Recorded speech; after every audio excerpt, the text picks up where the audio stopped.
Welcome to Pique Your Interest, your go-to podcast for all things mortgage and real estate. Hosted by Tanner Greenwald and Tim Velasquez. We bring you expert insights to help you buy, sell, and invest with confidence. Let's dive in.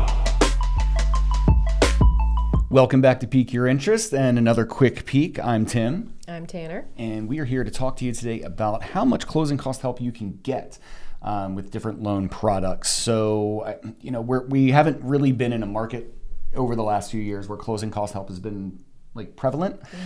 So it's a good reminder to know how much closing cost help you could ask for. It's a good refresher for us. It's great for real estate agents to know, and obviously buyers so they know how much money they can ask the seller for. So starting off with conventional loans, generally, most people think you can get 3%, and that is true.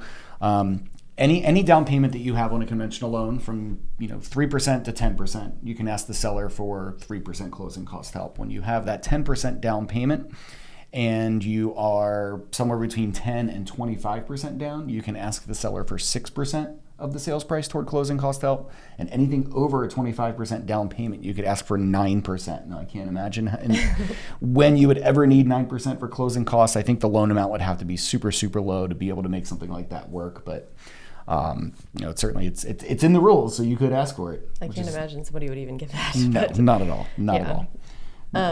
FHA is a maximum of 6% seller help.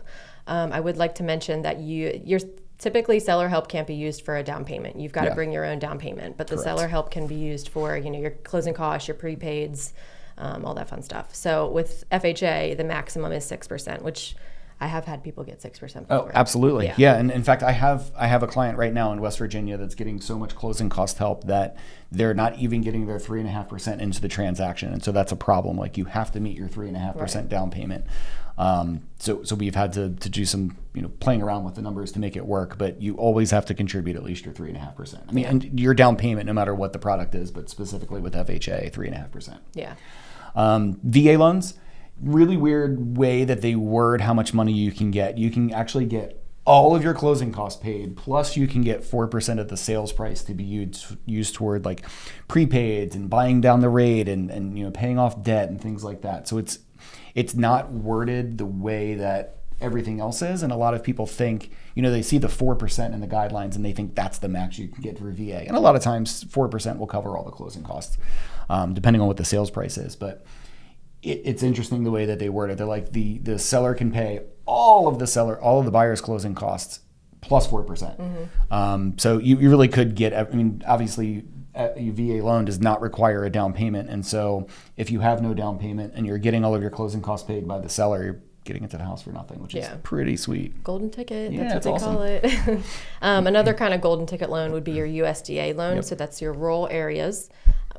There is also, it's also a zero money down program. So you have no down payment, and the maximum seller help on that is going to be 6%. So, I would utilize that if you absolutely can. Of course. And I like to call seller help coupons for closing costs. Some people don't really understand seller concessions. They think they have to be paid back. Just kind of remember them as coupons for your closing costs. I like that. And another question that I get often is, can you pair getting seller help with getting program financing? And the answer is yes, you can. Just keep that in mind. Good to know. Yeah. All right. Well, obviously, we're here for questions like that. So if you have any questions about how much closing cost help you can get or how much money you're going to need to buy a house, we are here to answer those questions. And, don't forget to subscribe below so that you are the first to know when we have new content available for you. And it's all free. It's all for free. That is correct. All right. Well, thanks for listening today, and we'll see you next time. Bye. Bye.